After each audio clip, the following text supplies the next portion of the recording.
नमस्कार विद्यार्थी मित्रांनो, आज आपण इयत्ता 9वीच्या इतिहासामध्ये 4थ्या प्रकरणाची सुरुवात करणार आहोत आणि ते आहे आर्थिक विकास। मग आर्थिक विकास हे जे प्रकरण आहे, या प्रकरणाच्या माध्यमातून आपल्याला काय शिकायचं आहे,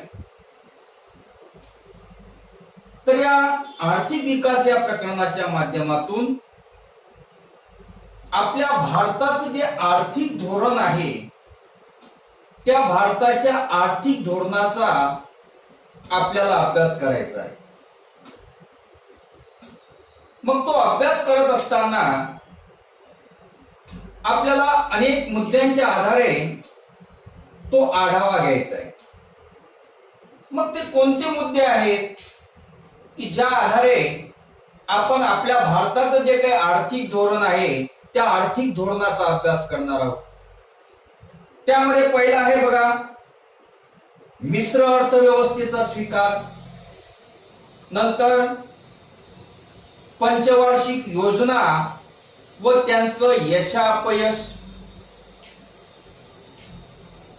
बँकांचं राष्ट्रीयीकरण, 20 कलमी कार्यक्रम, गिरणी कामगारांचे संप आणि 1991 चं नवं आर्थिक धोरण। एवढ्या मुद्द्यांचा विचार आपल्याला या प्रकरणामध्ये करायचा। बघा, मिश्र अर्थव्यवस्थेचा स्वीकार, पंचवार्षिक योजना आणि त्याचं यश अपयश, त्यानंतर आहे बघा बँकांचं राष्ट्रीयीकरण, 20 कलमी कार्यक्रम, गिरणी कामगारांचा संप आणि 1991 चं आर्थिक धोरण। या मुद्द्यांच्या आधारे आपण आपल्या भारताचं जे काही आर्थिक धोरण आहे, त्या आर्थिक धोरणाचा आढावा आपण या प्रकरणामध्ये घेणार आहोत। प्रथम आपण अर्थव्यवस्थेचा विचार करूया। बघा, अर्थव्यवस्थेचे 3 प्रकार आहेत। त्या अर्थव्यवस्थेच्या 3 प्रकारामध्ये एक भांडवलशाही अर्थव्यवस्था, दुसरी आहे समाजवादी अर्थव्यवस्था आणि तिसरी आहे मिश्र अर्थव्यवस्था। म्हणजे अर्थव्यवस्थेचे 3 प्रकार आहेत: भांडवलशाही अर्थव्यवस्था, समाजवादी अर्थव्यवस्था आणि मिश्र अर्थव्यवस्था। मग भांडवलशाही अर्थव्यवस्थेमध्ये काय असते, तर उत्पादनाची साधनं हे खाजगी मालकीची असतात। उत्पादनाची साधने ही खाजगी मालकीची असतात। समाजवादी जी अर्थव्यवस्था आहे, त्या समाजवादी अर्थव्यवस्थेमध्ये उत्पादनाची साधने समाजाच्या म्हणजेच शासनाच्या मालकीची असतात। समाजवादी अर्थव्यवस्थेमध्ये काय असते, उत्पादनाची साधने समाजाच्या म्हणजेच शासनाच्या मालकीची असतात। आणि तिसरी जी अर्थव्यवस्था आहे ती आहे मिश्र अर्थव्यवस्था। तर मिश्र अर्थव्यवस्थेमध्ये खाजगी आणि सामाजिक अशा दोन्ही क्षेत्रामध्ये ही कार्य करते। म्हणजे खाजगी क्षेत्रामध्ये काम करते आणि सामाजिक क्षेत्रामध्ये काम करते। अशा प्रकारे खाजगी आणि सामाजिक क्षेत्रामध्ये काम करणारी जी अर्थव्यवस्था आहे, तिला म्हटलेला आहे मिश्र अर्थव्यवस्था। म्हणजे अर्थव्यवस्थेचे 3 प्रकार: भांडवलशाही अर्थव्यवस्था, उत्पादनाची साधनं खाजगी मालकीची असतात; समाजवादी अर्थव्यवस्था, उत्पादनाची साधनं समाजाच्या म्हणजेच शासनाच्या मालकीची असतात; आणि मिश्र अर्थव्यवस्था खाजगी आणि सामाजिक अशा दोन्ही क्षेत्रामध्ये ती काम करते। मग आपण बघितलेलं आहे की आपल्या भारताने या मिश्र अर्थव्यवस्थेचा स्वीकार केलेला आहे। हा तो तिसरा प्रकार आहे मिश्र अर्थव्यवस्थेचा, की ज्या ठिकाणी खाजगी आणि सामाजिक अशा दोन्ही क्षेत्रामध्ये ही अर्थव्यवस्था काम करते। अशा मिश्र अर्थव्यवस्थेचा स्वीकार आपल्या भारताने केला। मग अशा या मिश्र अर्थव्यवस्थेविषयीच आपण आता जाणून घेणार आहोत। बघा, भारताला स्वातंत्र्य मिळालं आणि मग भारताला स्वातंत्र्य मिळाल्यानंतर नेमकी आता कोणती अर्थव्यवस्था आपण स्वीकारायची, या बाबतीत मोठ्या प्रमाणामध्ये विचार मंथन झालं की नेमका अर्थव्यवस्था तर 3 आहे, पण त्या अर्थव्यवस्थेपैकी कोणती अर्थव्यवस्था आपण स्वीकारायची, या बाबतीत मोठ्या प्रमाणामध्ये भारत स्वातंत्र्य झाल्यानंतर विचार मंथन झाले. आता त्यावेळी आपल्या भारताचे पंतप्रधान होते पंडित जवाहरलाल नेहरू. मग पंडित जवाहरलाल नेहरू यांनी काय केलं की फारसा टोकाचा मार्ग न अवलंबता त्यांनी मध्यम मार्ग जो आहे तो मध्यम मार्ग निवडण्याचा प्रयत्न केला.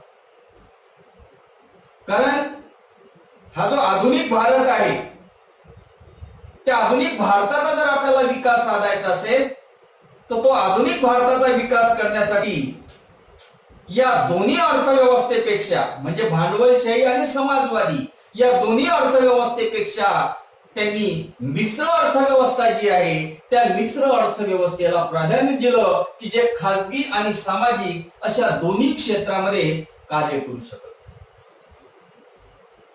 म्हणजे ही जी मिश्र अर्थव्यवस्था आहे या मिश्र अर्थव्यवस्थेचे सुद्धा 3 भाग आहेत बघा.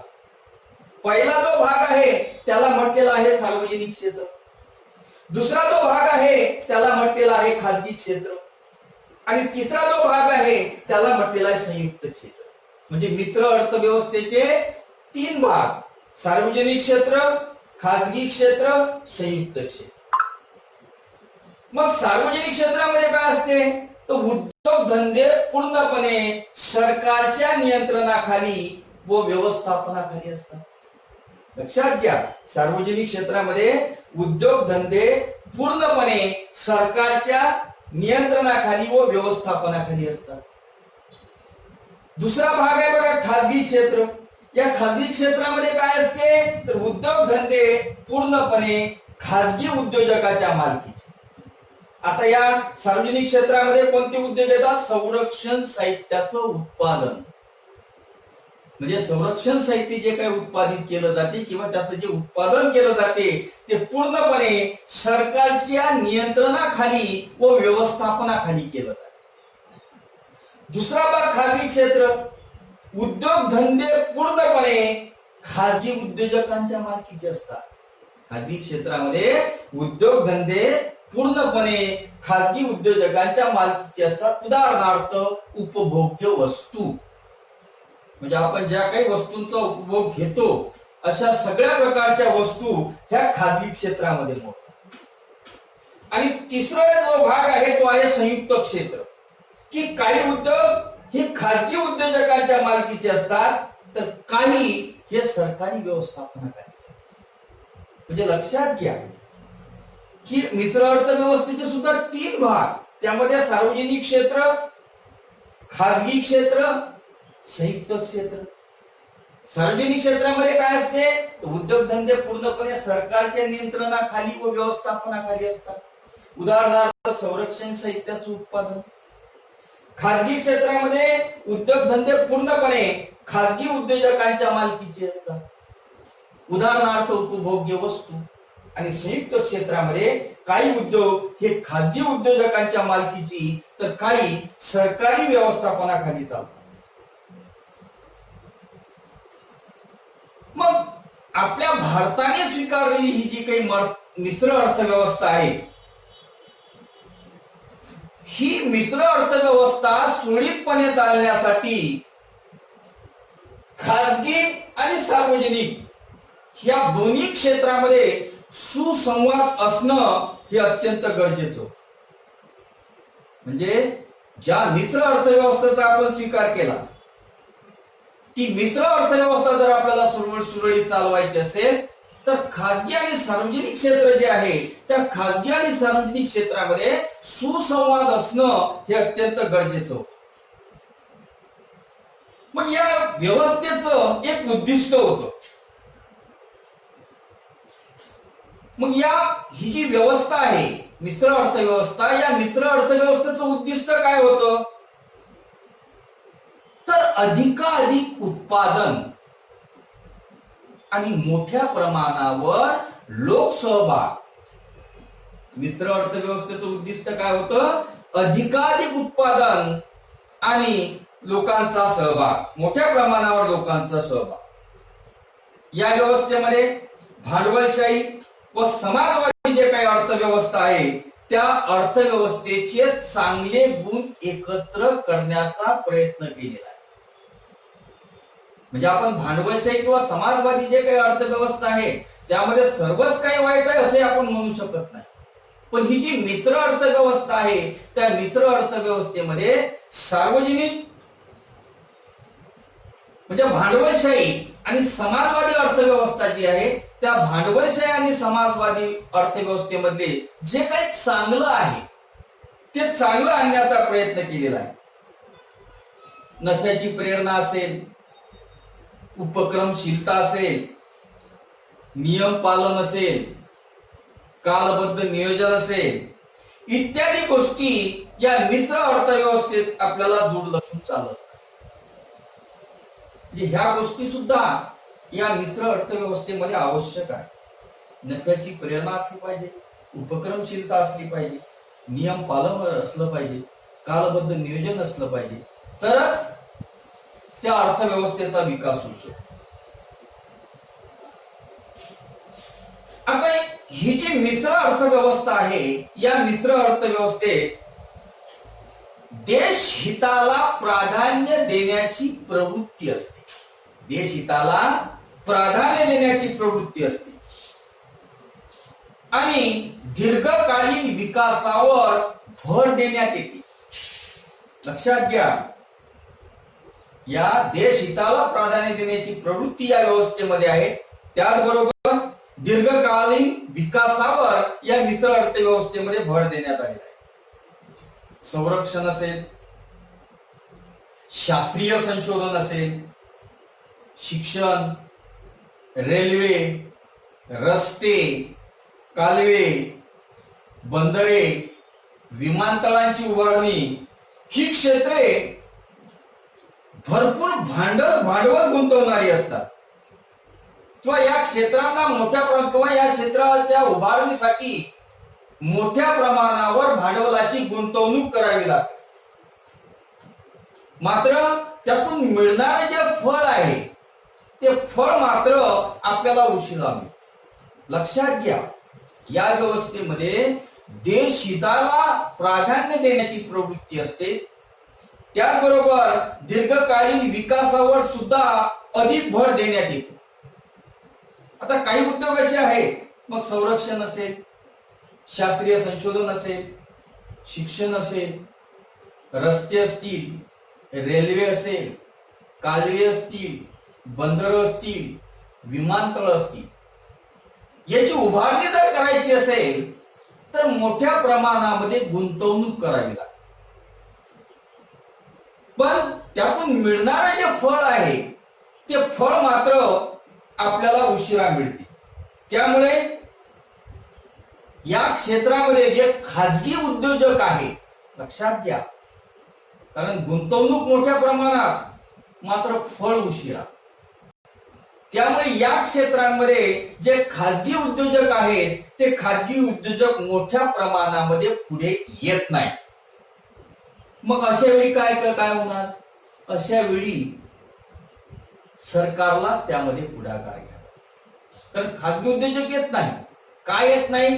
कारण गुंतवणूक मोठ्या प्रमाणामध्ये आहे परंतु त्याचं फळ मात्र उशिरा. त्यामुळे जे खाजगी उद्योजक आहेत ते खाजगी उद्योजक अशा उद्योगांमध्ये फारसा पुढाकार घेत नाही. आणि मग असे उद्योग जर पुढे आणायचे असतील तर मग सरकारला पुढाकार घेणं हे अत्यंत क्रमप्राप्त ठरतं.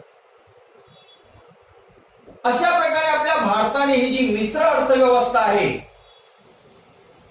आणि त्याबरोबर ज्या काही पंचवार्षिक योजना आहेत, म्हणजे मिश्र अर्थव्यवस्था आणि पंचवार्षिक योजना यांचा स्वीकार करून आपल्या भारताने या विकासाची वाटचाल सुरू. आणि मग 1973च्या औद्योगिक धोरणाने आपल्या भारताच्या विकासाची जे काही गती आहे ती गती वाढली. म्हणजे लक्षात घ्या, ही मिश्र अर्थव्यवस्था जी की आपल्या भारताने स्वीकारली, त्याचबरोबर पंचवार्षिक योजनांचा सुद्धा आपल्या भारताने स्वीकार केला आणि अशा प्रकारे स्वातंत्र्यानंतर आपल्या भारताच्या ज्या काही विकासाची जी काही वाटचाल आहे ती वाटचाल सुरू आहे. 1973 चे जे औद्योगिक धोरण आहे त्या औद्योगिक धोरणाने आपल्या विकासाची गती वाढली. मग या धोरणानुसार अवजड उद्योग असतील, उद्योजक घराणी असतील, परकीय उद्योग असतील यांचा प्रभाव आटोक्यात आणणे आणि प्रादेशिक विकासाचा समतोल साधणे या गोष्टींना प्राधान्य. म्हणजे लक्षात घ्या की 1973चं जे औद्योगिक धोरण आखलं की ज्यामुळे आपल्या विकासाला गती देण्यात आली. मग या धोरणानुसार काय झालं तर जे अवजड उद्योग आहेत, जे काही उद्योजक घराणी आहेत किंवा जे काही परकीय उद्योग आहे यांचा जो काही प्रभाव आहे तो प्रभाव आटोक्यात आणला गेला आणि आपला जो काही प्रादेशिक विकास आहे त्या प्रादेशिक विकासाचा जो काही समतोल आहे तो समतोल साधण्यासाठी सुद्धा प्राधान्य दिले गेले. म्हणजे लघु उद्योग असतील, ग्रामोद्योग असतील, घरगुती उद्योग असतील यासारखे जे काही उद्योग आहेत त्या उद्योगांवर विशेष लक्ष देण्यात आले. म्हणजे सहकार क्षेत्राकडे विशेष लक्ष देण्यास या मिश्र अर्थव्यवस्थेमध्ये सुरुवात झाली. अशा प्रकारे आपल्या भारताने स्वीकारलेली ही मिश्र अर्थव्यवस्था, यामध्ये आपण अर्थव्यवस्थेचे 3 प्रकार बघितलेले आहेत. त्यामध्ये भांडवलशाही अर्थव्यवस्था, समाजवादी अर्थव्यवस्था, मिश्र अर्थव्यवस्था. मिश्र अर्थव्यवस्थेचे 3 भाग बघितलेले आपण, सार्वजनिक क्षेत्र, खाजगी क्षेत्र, संयुक्त क्षेत्र. अशा पद्धतीनं एकंदरीत ह्या मिश्र अर्थव्यवस्थेचा स्वीकार आपल्या भारताने केला आणि आपल्या विकासाची जी काही गती आहे ती गती वाढायला सुरुवात झाली.